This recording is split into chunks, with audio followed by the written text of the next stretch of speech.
That's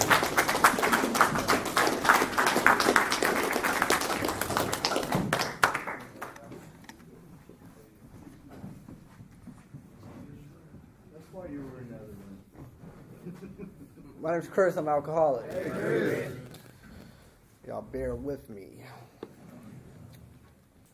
Like Josh was saying, we have the same sponsor, and my sponsor has a sponsor, so forth. And we were talking about that earlier on the way here, about the line of sponsorship that we have. Look back on it through my journey of recovery, it's a real strong line of sponsorship. I have a sobriety date, 9/15/23, and I owe that to my sponsor in these rooms. I was born in Charlotte. My parents moved down here, I guess to be closer to my great-grandparents. Both of my parents struggled with this disease of addiction. I never really seen my parents as like a toddler that much. My great-grandparents took me in because of the things that were going on in the household. Social services was involved a lot of chaos, a lot of violence. But I grew up right here in Southern Pines. I know a lot of people from in here, from out there before recovery. I'm glad to see them in here too.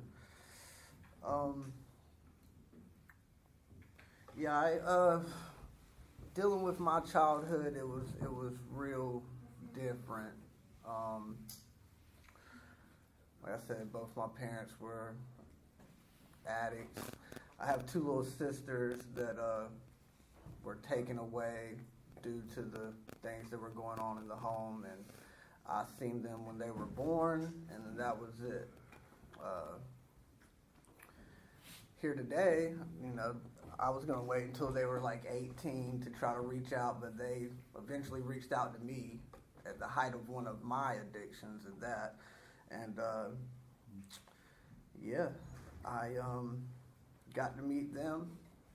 I always told my mom that I would, I'd find them one day and bring them home to her, because during the holidays, I remember, it was like I said, it was real chaotic, but like during the holidays, my mom was like super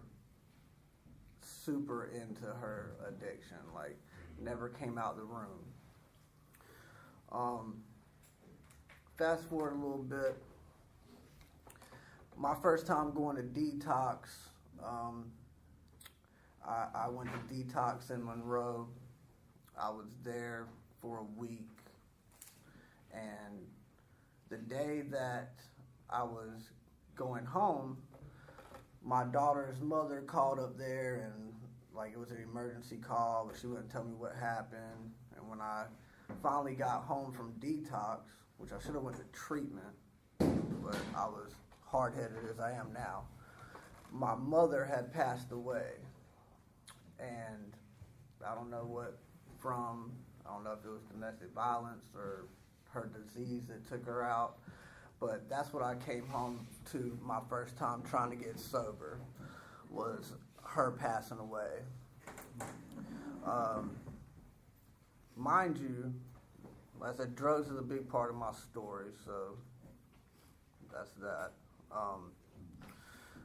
I was in the streets selling drugs, even from detox. I used the phone from detox to make sure drugs were still being moved and money was being made. So when I got home, I had all this money. I had these drugs there. My mom passed away, right? That being said, I didn't last too long, right? And this was like, I want to say, she passed away October 27th. I went back to detox right after Christmas with no intentions of getting sober. I was just, I was trying to get the monkey off my back that I like. I was addicted to pain pills, prescription pain pills. No intentions of getting sober, no intentions of leaving the streets. That's all I knew. That's what I grew up around. My father, he did 32 years in prison, got out, met my mom. She was dancing at some club in Charlotte. They met, and here I am, so, and that's all I knew. My dad kind of showed me the ropes when it come to the streets. And I remember them always being on probation and like drilling it in my head to probation or DSS ever came by, the not say anything or to lie and say everything was okay. Don't answer any questions to them. And they were basically, coaching me, right? I didn't know what was going on. I just was back and forth a lot, in and out of foster care. But back to me going to detox a second time, right? Went back to detox and tried again. This time I came home, everything was okay for a little while, but I was drinking. And this time I didn't, drinking's legal. I thought that, that's what everybody did. I didn't consider myself an alcoholic. I knew nothing about this program. So, like I said, I go to detox to get clean off of what I thought was my problem, with no intentions of getting out of the streets. And still had the same deal.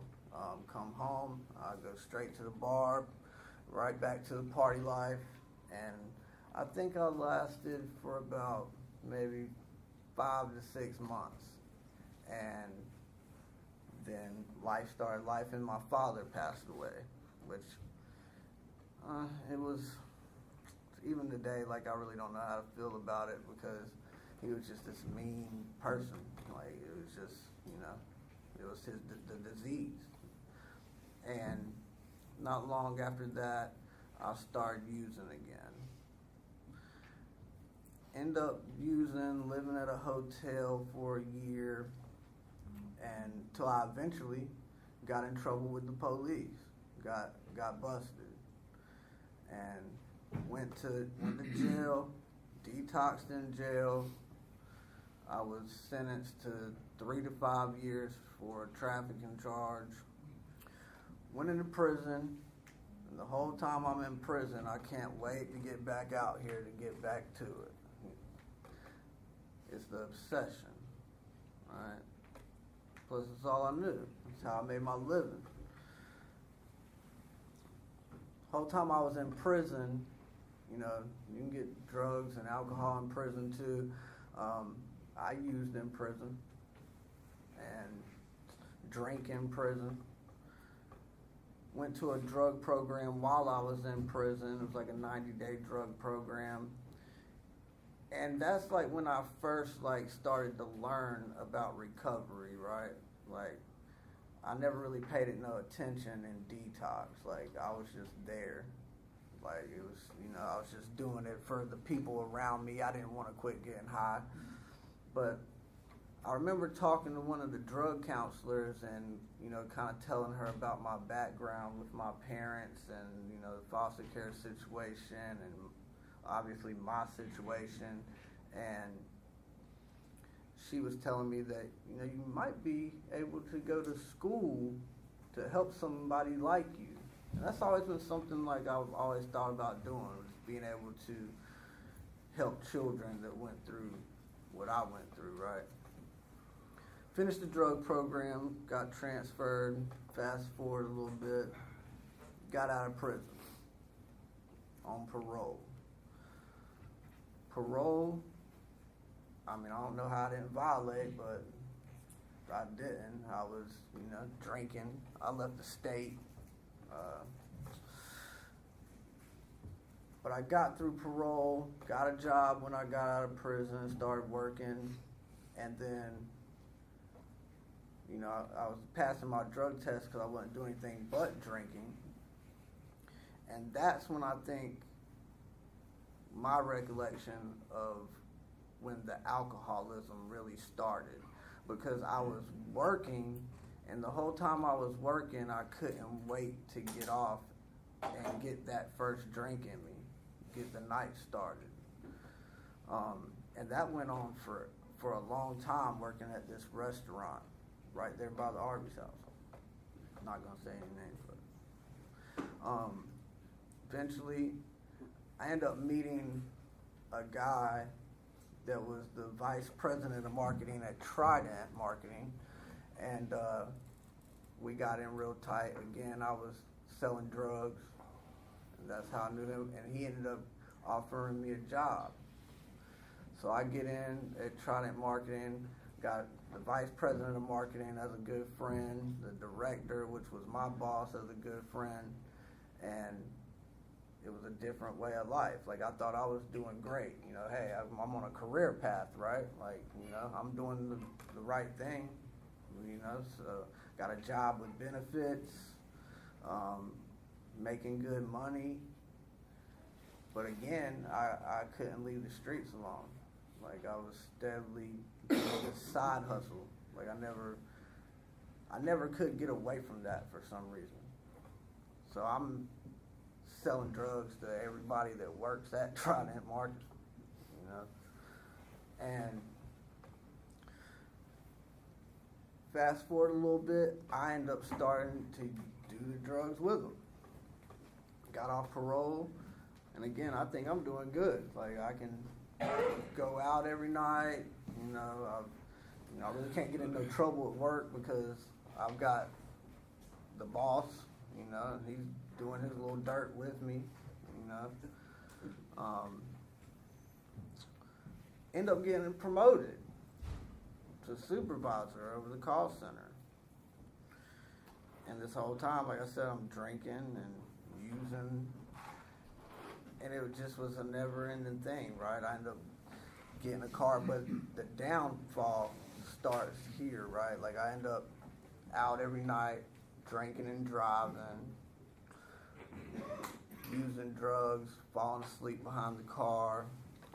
Got in my first car accident on the side of the road. Police, I remember waking up at the hospital, and the officer, the report said that the only reason that I didn't get any charges was because when they pulled up, I was sitting on the side of the road, Indian style. They couldn't prove that I was driving, which, I mean, I don't know how that was. I was the only one there, but anyway, I remember getting out of the hospital, calling my boss, right? And the only thing on my mind was getting to the car to get the pills out of the car that I had in there. Like, that was the only thing on my mind, not getting the car off the side of the road, nothing. Like, it was the only thing on my mind, right? So I go, and pills were there. They didn't, I don't know if they didn't search the car or what, but that was the only thing on my mind, was getting that. Not going to work, nothing. That was the only thing on my mind. End up dealing with all of that, getting in another car accident in the rental car that I had from insurance, from wrecking my car. End up in the hospital again. This time I got charges. Got gun charge and, you know, a driving citation, that and third. And I still didn't think anything was wrong with me. God bless you. I still didn't think anything was wrong. Like, I was like, you know, I work, so I pay my bills, I can do what I want to do, right? So, getting to the point, right, I end up losing everything behind all this.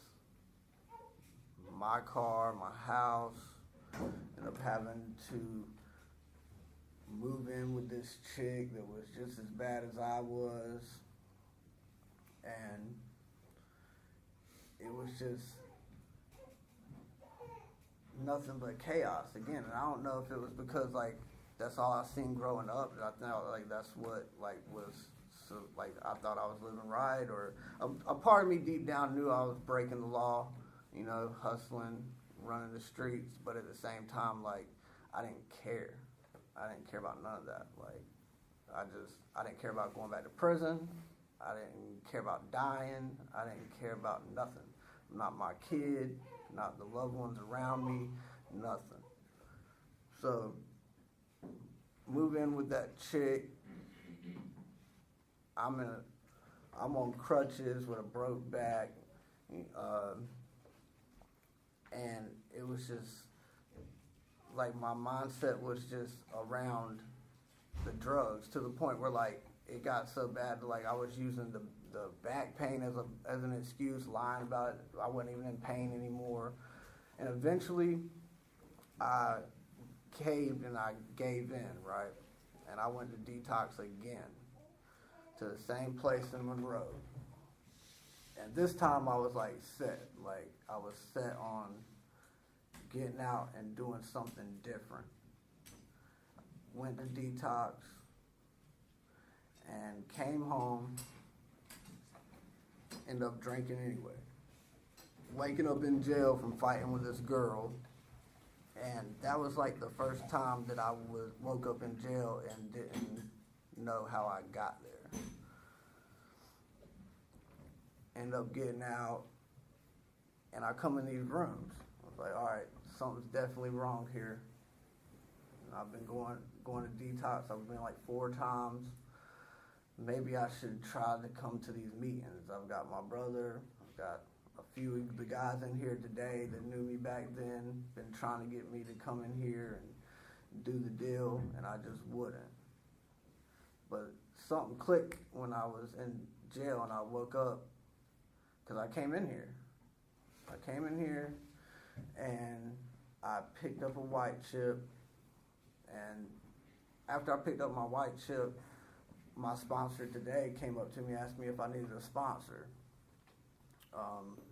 Told me not to answer him right then. Go home and pray about it. Called him up the next day. We set up a time to meet in that back room and go through the steps. I didn't know what the hell that meant. I didn't know, I didn't even know we were going to be reading a book. I was just like, all right, do what these people have been trying to tell me to do. So we go through the steps, and I've been in here ever since, mostly. Started the steps with him, and I ended up going to an Oxford house in Raleigh. Moved to Raleigh. Had a job lined up there. I stayed there for a little while. I was doing the deal there. Stayed in touch with the guys here, but I tried to find another sponsor up there so I could finish going through the book. And for whatever reason, I don't know if it was work or what, but I can't remember exactly what happened at the Oxford house, but I ended up coming back down here and getting back with my sponsor and starting the steps over. And I got through the steps, and since then, since 9/15, that last time going to jail, I haven't put a mind-altering substance in my body. I did the 90 and 90 thing, and slowly but surely, the obsession started to leave.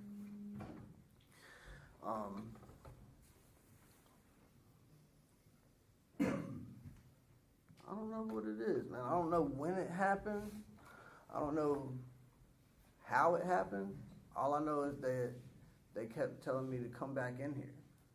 And slowly but surely, it just started becoming a part of my day. It started becoming a part of my life, coming in here, sitting down, and actually getting involved, sharing. I remember my first time coming in here, I wasn't really trying to talk. I wasn't really trying to talk to anybody. But then I heard another guy an old timer say, even if all you have to say is, my name is Chris, I'm an alcoholic, I'm grateful to be here, thanks for letting me share. And I remember doing that. And then the next day I heard something that made me want to say something else. I've been to a few different treatment centers, taking meetings in Wilmington. I have went to Fayetteville in meetings. I went to Raleigh. like I said, it just started becoming like a ritual of mine to come in here. But what led me in here was that pain and like that, you know, I've been to prison for a long time and then waking up in jail again. It was like, oh, what the hell am I doing?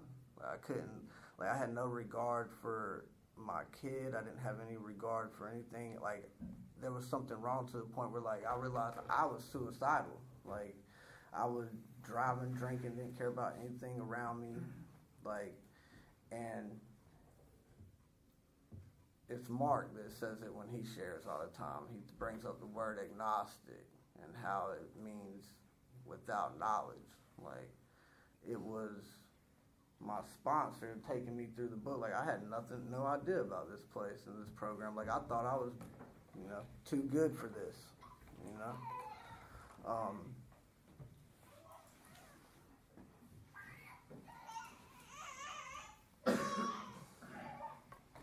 It was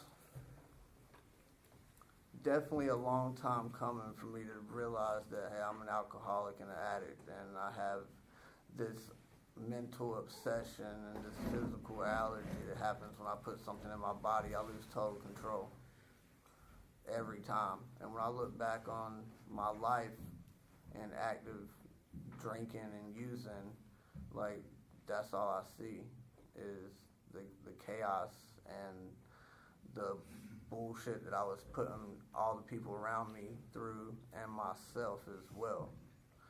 It wasn't until like I come in these rooms and actually got involved that, and actually went through the book that like I learned like, okay, maybe I am an alcoholic and an addict. Maybe there is something wrong. But if it wasn't for me getting a sponsor and going through the steps with him, like I wouldn't know none of this. Like if I wouldn't have surrendered and came in here, I'd still be where I was at. And I'm not going to say that, you know, I don't have the thought of drinking or using anymore. But when it does pop up, like, it doesn't seem like a good idea to me. Like, I can deal with my emotions today. Before, I couldn't. Like, I would sit in my emotions, react off impulse, right? And sit in my thoughts and let my emotions drive me. And this program taught me how to pause and think my actions through. Like, I know if I was to go and have a drink or use today, that I would lose everything that I have because I would lose control immediately. Like, I have those thoughts and they just don't seem like a good idea. Like, when I used to, the only thing I would think of my whole life was revolved around getting to the next drink or drug. I'm trying to stretch it out, guys. I'm trying to stretch it out.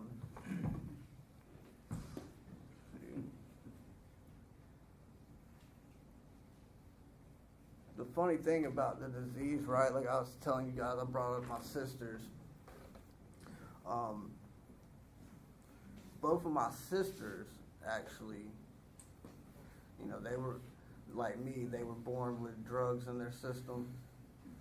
And they only met my mom maybe twice, 3 times.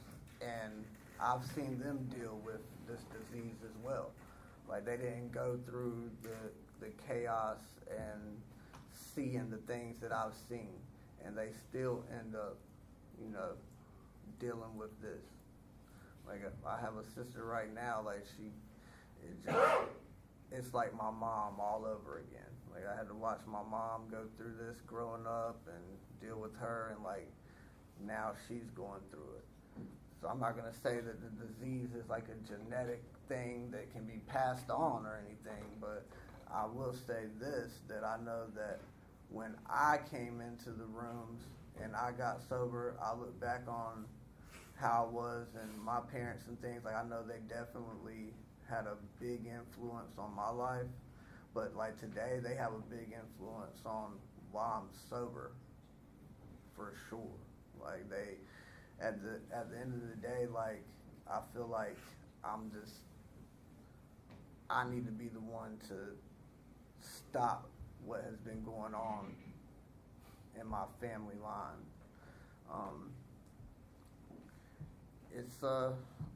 It's definitely a lot to deal with.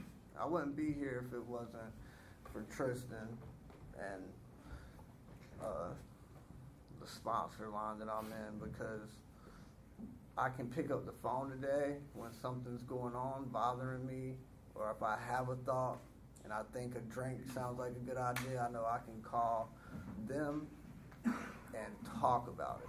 Like, I'm not alone no more. I don't have to sit in those thoughts and go back and forth with myself like I used to. And the promises came true for me. Like, the obsession was lifted, and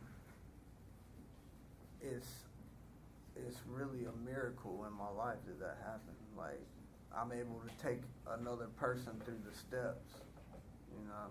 Like, I always heard, at not only here, but even out of town meetings that I've attended, to be selfish with your recovery.